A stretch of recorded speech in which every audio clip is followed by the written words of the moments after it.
Ibati mo katabi mo, Shalom. Shalom. Shalom. Yung iba, sabihin mo sa kabila, Shalom sa'yo. Shalom sa'yo. Sabihin ng Shalom. Shalom means wholeness, completeness, peace, prosperity, protection. Kaya gusto ko pong sinashalom. Shalom is a very powerful word. At napag-alaman ko lately na ang ibig din ng shalom of Yahweh is the power to destroy chaos and confusion. The power to destroy chaos and confusion in full authority of Yahweh. In the name of Jesus. Amen. Amen. Kaya warfare din word din po yung shalom. Hindi lang pagpapala, kundi warfare word din ang shalom. Amen. Sabihin natin, Shalom! Shalom! Napakaising panalangin. Panalangin mo ang shalom. I-bless mo ng shalom ang bawat isa. Wholeness, completeness, peace, prosperity, protection, and even so, the power to destroy chaos and confusion in the authority of Yahweh in the name of Jesus. Amen. Naalala ko rin, tingnan nyo, si Lord Jesus Christ. Meron bagyo, ginigising niya siya ng kanyang mga alagad. Alam niyo yung kwento? Pagkatapos, how long shall I be with you? Where is your faith? Sabi ni Lord sa kanyang mga alagad. Pagkatapos, sinarap niya yung bagyo. Anong sabi niya? Peace be still. Shalom yun. Yung peace doon, shalom. Shalom, be still. Sabi natin, Shalom, be still. Shalom, be still. Anong nangyari? Bumayapa. That's powerful. How powerful the word shalom is. Sabihin natin, Shalom. Shalom. Pinapakanta ko pa ito eh. Shalom. Shalom. Shalom. Shalom. Amen. Gustong-gusto ko pong sinashalom. Now you understand. Lumulusog ako pagka dinedeklara yung shalom sa akin. Shalom is wholeness, completeness, peace, prosperity, protection, at dinidestroy din ang confusion and chaos sa iyong kalooban in the name of Jesus. Shalom! Shalom! Shalom! O yun, pwede na yun. Sa pangalan din ng Lord yun. He is a God of peace. Jesus is the Prince of Peace. Prince of Shalom. Amen. Shalom, pangalan pa rin ng Diyos. Okay. Wow, ang ganda. Inawat natin, mahal na mahal mo ko, Panginoon. You naniniwala ka doon, right? Yes. Kailan may di mo ako ipagpapalit pagkat tayo'y magkawanis. Mahal na mahal mo ko, Panginoon. Amen. Sabihin mo, mahal na mahal ako ng Panginoon. Mahal na mahal ako ng Panginoon. Tinanggap ka na ng Lord, mahal na mahal. Ang ganda ng revelation ng prodigal son. Actually, yung prodigal son na yun, tayo po yun.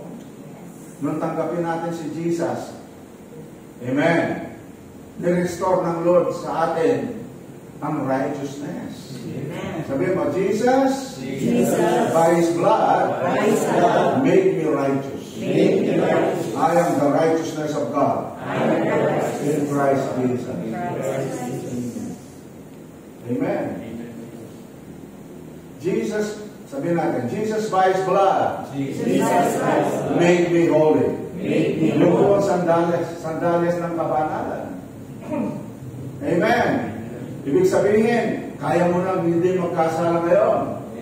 Kaya mo nang lumakad ng matuwid. Yung sandalias na binigay sa prodigal son. Amen.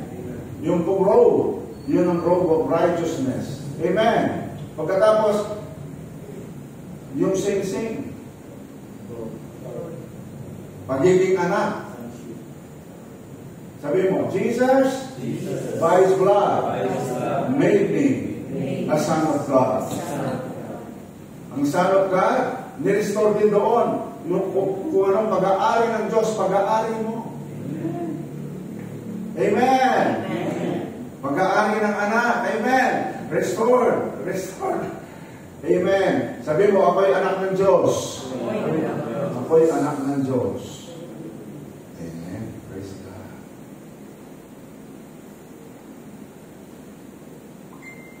Okay. Mag-aaral muna tayo ngayon. Understanding dominion tayo na. Pakire.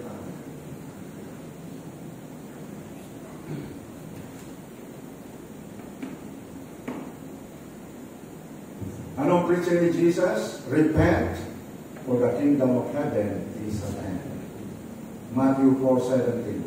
Yun po ang gospel ni Lord Jesus Christ. Sabi natin, Matthew 4:17. Repent, for the kingdom of heaven is at hand. Yun po ang preaching ni Jesus. Yun ang gospel ni Jesus. Amen.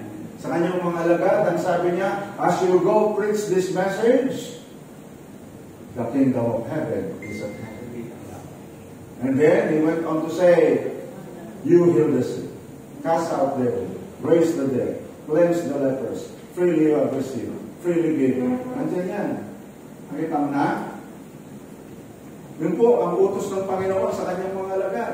Kaya you will always hear from us, the kingdom of heaven is at hand. Pagkatapos mong dineklarang the kingdom of heaven is at hand, you can already proceed into healing the sick. Amen. Ginagawa po natin ito.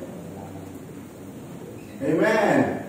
You heal the sick, cast out devils, raise the dead, cleanse the lepers, freely you have received, freely give. Luke chapter 4:43, ang sabi ni Lord, I must preach the gospel of the kingdom to other cities also. It is for this purpose why I was sent. Bakit isinugo ng Ama ang Panginoon sa Kristo dito sa lupa? Ang kanyang purpose, to preach the kingdom.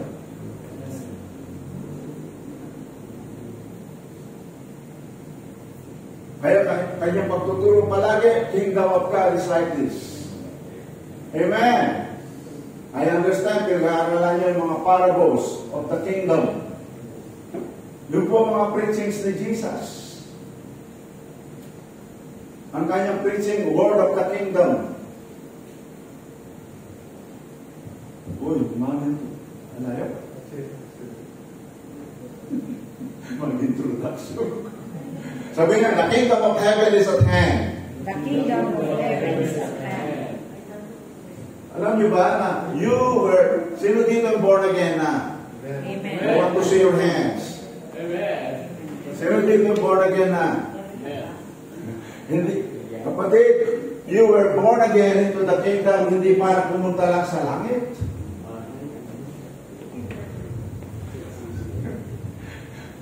Amen. Born into the kingdom, para in the kingdom you will rule and reign in this life through Jesus Christ. Yes. Those who have received the abundance of grace and the gift of righteousness will reign in this life through Jesus Christ, the Bible says. Tinanggap na natin yung gift of righteousness, I am righteous. I am righteous. Tinanggap na natin ang mayamang biyaya ng Panginoon. Amen? Amen. Yun nga. Niligtas ka. Jesus by His blood made you righteous, made you holy, made you the Son of God. Jesus by His blood. Yun ang grace. Wala kang ginawa. Maniwala ka na lang. Abundance of grace. Amen. Bilang anak ng Diyos, ang pag-aari ng Ama ay pag-aari mo. Restore na sa... Amen. Okay. You were born again. Hindi lang para pumunta sa langit. Ang purpose niya, to rule and reign in this life. Kaya nga, you heal the sick, you rule over sickness. You rule over demons. You rule over poverty. Ito po yung buhay natin. Ito ang tinuro ni Jesus. The kingdom of heaven is at hand. You were born again to rule and dominate in the next. Naunawaan po natin, when we... Ay, andyan na pala. Andyan na pala. Purihin ang Panginoon. Ang gandang introduction. Amen. Amen. I declare the kingdom of heaven here. By that I mean the presence of the King is here. Receive. By that I mean the presence of the Holy Spirit is here. He is our teacher. In the name of Jesus. Holy Spirit, patuloy ka magturo. Maunawaan ang bawat isa, ang purpose mo para sa bawat isa sa amin. Those who have received the abundance of grace and the gift of righteousness, maunawaan natin, will reign in this life through Jesus Christ. Come on, Holy Spirit, in the name of Jesus. And everybody say Amen. Amen. Okay, pag-aralan po natin ngayon, understanding dominion. Yung palang pinres ni Jesus, understanding kingdom. Amen. Okay. Doon pala. Thank you.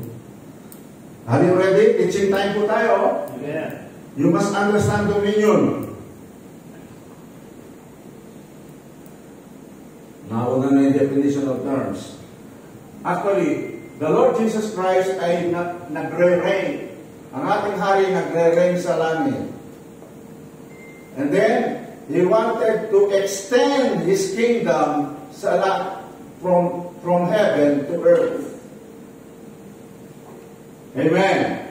This time, in-extend niya. Nagahari siya sa langit, in-extend niya yung kaharian dito sa lupa at para and then lumalang siya ng tao. At i-assign ko yung tao dito sa planet Earth para ang tao ang maghari dito sa planet Earth. Naunawaan? In-extend niya ang kanyang kaharian. Kaya dito sa Genesis 1:26, basa. Sabi natin, and God said, let us make man in our image, after our likeness, and let them have dominion over the fish of the sea, over the fowl of the air, and over the cattle, and over all the earth, and over every creeping thing that creepeth upon the earth. Ulitin ko, nagahari ang Diyos sa langit, but He wanted to extend ang kanyang paghahari dito sa planet Earth. This time, sa pamamagitan ang kanyang ginawa, nag-create siya ng tao at i-assign niya yung tao on planet Earth para maging daluyan ng kanyang paghahari. Ang tao ay binigyan niya ng dominion. Naunawaan? Yes. Amen. Let them have dominion. Definition of term po tayo. Sabi natin, let them have dominion. Ganun niyang in-extend ang kanyang paghahari. Ang tao na nilalang niya ayon sa kanyang wangis ang maghari dito sa planet Earth. Psalm 115 verse 16, if you are taking down notes, rulership of the heavens belong to the Lord, but the earth He has given to men. Ang paghahari sa langit ay sa Panginoong Diyos, subalit ang planet Earth ibinigay niya para maghari ang tao. Rulership of the heavens belong to the Lord, but the earth He has given to men. Sabi ko, in-extend niya yung kanyang paghahari, naglalang siya ng tao ayon sa kanyang wangis, ang tao ang maghahari sa planet Earth in the name of Jesus. Amen!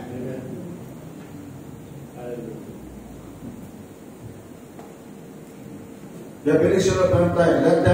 Let us make, by the way, Trinitarian po tayo. Elohim po yan. Sa Genesis 1:26, Elohim po yan. God the Father, God the Son, God the Holy Spirit. Amen. Kaya tingnan nyo, yung paglalang, let us. God the Father, God the Son, God the Holy Spirit. Let us make man in our image, after our likeness. Amen. Sabihin natin, unity in Trinity. Trinity in unity. One God in three persons. Three persons in one God. Amen. Trinitarian po tayo. Hindi po tayo oneness. Ngayon, meron na Jesusness. Ang iglesia, oneness din sa Ama. Ang iglesia, oneness sa Ama. Ngayon, meron mga oneness, Christian, Jesus-ness daw. Jesus only. Trinitarian po tayo. Amen? Trinity in unity. Yeah. Let us make man in our image after our likeness. Let them have dominion. Let's talk about dominion. Binigay niya ang dominion sa tao.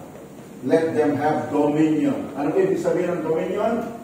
Balik tayo sa definition of terms. Una, dominion means power to rule, power to reign, sovereignty, balik, basa. Sovereign power, kingly power, royal power, power to rule, power to reign. Kingdom din ang ibig sabihin ng dominion.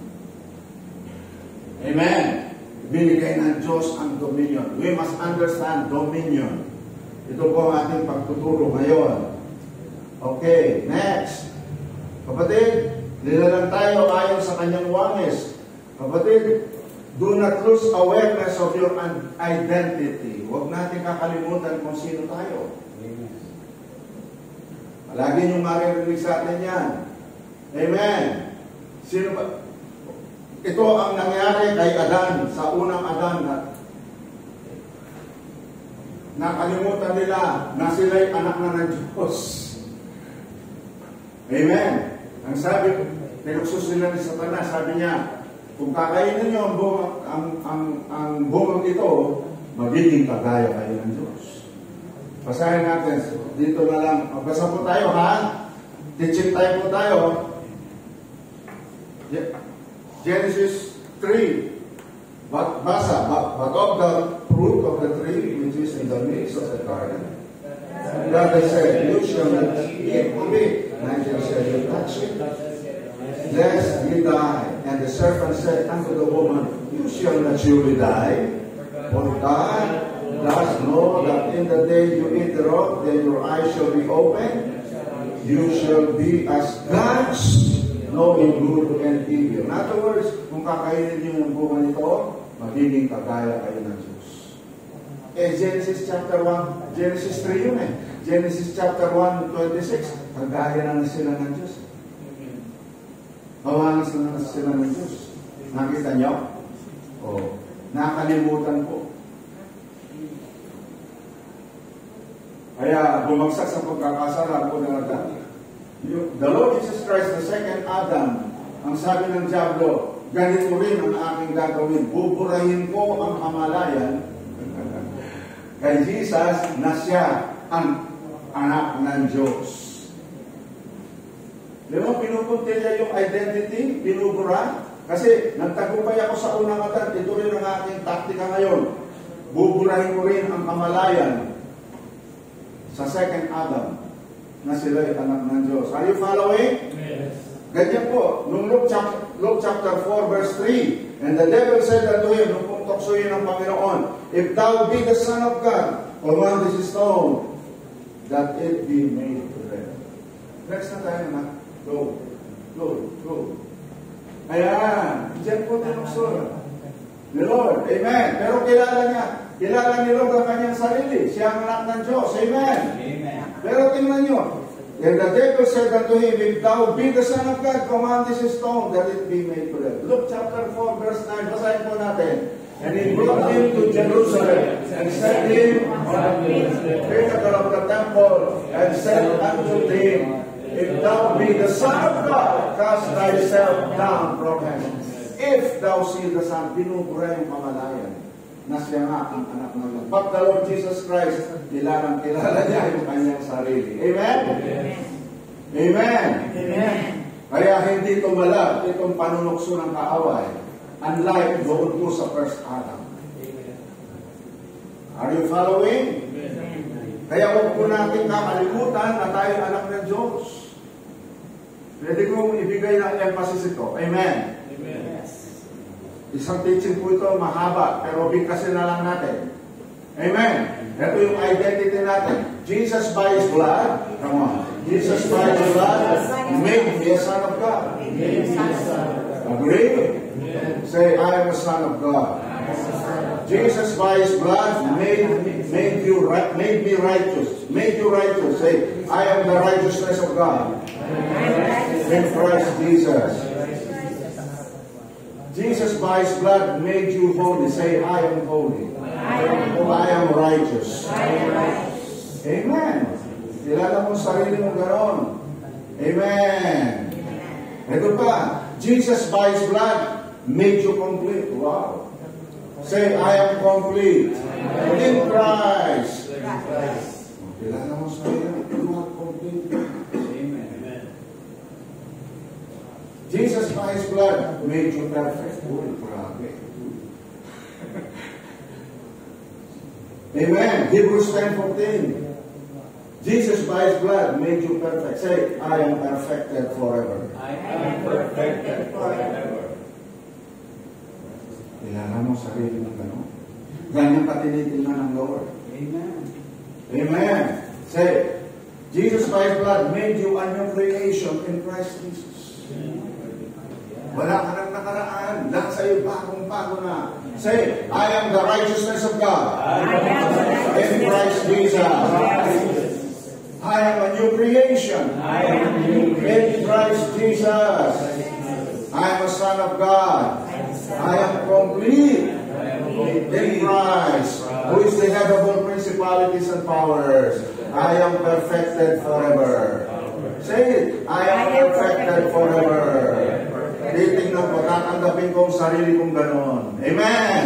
Tanggapin ko ganyan at tinitingnan ng Lord. Amen. Kaya tanggapin mo. Huwag mong i-compromise. Kung kakalimutan, kaya dapat kapag ka nag-pray ka, sabi ko sa kanila, when you pray, sasabihin mo na ito, Lord Jesus, salamat. You made me a new creation. I am a new creation. Thank you, Jesus. Salamat. Ginawa mo akong ganap. This is the grace of God. Wala kang ginawa, maniwala ka lang. Amen. Lord Jesus, I am perfected forever. Lord Jesus, I am righteous. You know? Amen. Do not compromise. Ang pagkakilala natin sa ating sarili, ganyan tayo tinitingnan ng Lord. Ulitin ko, you are the righteousness of God in Christ Jesus. In the name of Jesus, you are a new creation in Christ Jesus. All things have passed away. Behold, all things have become new. You are a son of God. Amen. You are an heir of God, joint heir with Jesus Christ. Amen. You are perfected forever. Can you say amen? Amen. Being perfect, even as your Father is perfect, you are perfected forever. Can you say amen? Amen. So ngayon na, pwede na yun. Pwede na umuwi. Kailangan tanggapin na. Huwag mababa ang pananaw sa sarili. Because of what the Lord Jesus Christ did for us. Yan ang tinatawag kong abundance of grace. Wala kang ginawa, maniwala ka lang siyang gumawa. Sabi nga ni Derek Prince, the redemptive work of the Lord Jesus Christ was a perfect work. Perfect in every respect. Perfect in all aspects. Completely complete. Kaya ganyan tayong nagawa bilang anak ng Diyos. Amen! So, kaya puri tayo mapupogi, magaganda, na tinitingnan ng Lord, bawal ang pangit dita! Amen! Amen!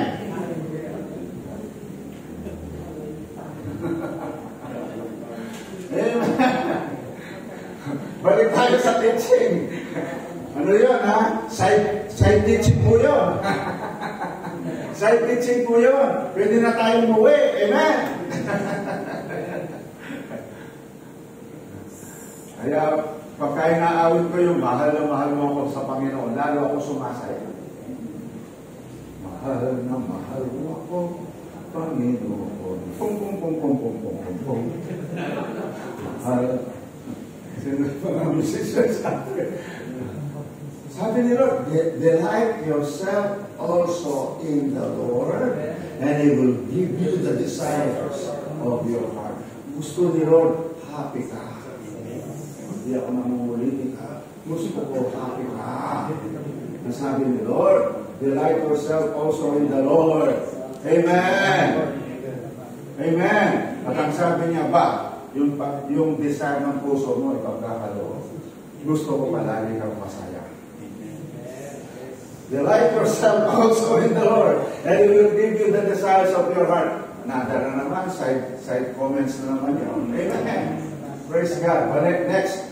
So, do not lose awareness of your identity. Amen. Dinefine na natin yung dominion kanina. Dinefine na natin yung dominion kanina. Meron ka niyan. Power to rule, power to reign, sovereign power. Amen. Next, ano? Ayun. Let us make man in our image after our likeness. Definition of term naman, anong ibig sabihin ng likeness? Image muna, image pala. Balik anak, balik. Next. Yan. Paano ka ba nilalang ng Diyos? Kaya bawal at pangit dito. Lalangin natin ang tao ayon sa ating wangis. Hello! Ang wangis mo si Lord. Yes. Kahit na yung ilong mo, dito pa nalagay. Maganda ka pa rin. Oh, amen. Amen. Image. Anong ibig sabihin ng image? Nature. Essence. Copy. Characteristics. Makinig kayo mabuti. This is a heavy stuff. Hindi mo na itutulong masyado sa church ito. Amen. This is a kingdom stuff. Anong ibig sabihin ng image? Nature. Lalangin natin ang tao ayon sa ating kalikasan. Essence. Lalangin natin ang tao ayon sa ating esensya. Lalangin natin ang tao bilang kopya natin. Lalangin natin ang tao ayon sa ating mga katangian. Image. Amen. Anong katangian ng Panginoon? Una, pag-ibig. Amen. Pananampalataya. And so on and so forth. Characteristics of God. Amen. Amen. Amen. Ganyan mo dapat tinitingnan ang sarili. Amen. Mahal na mahal mo ko, Panginoon. Likeness. After our likeness. Likeness means to function like. Nilalang ka ng Diyos para mag-function ka kagaya ng Diyos. Amen.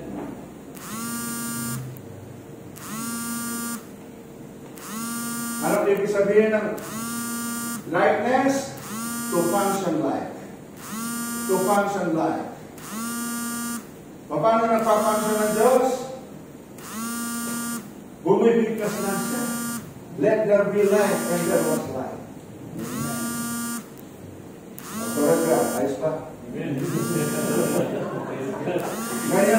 Ganyan lang nagpa-function ng Diyos.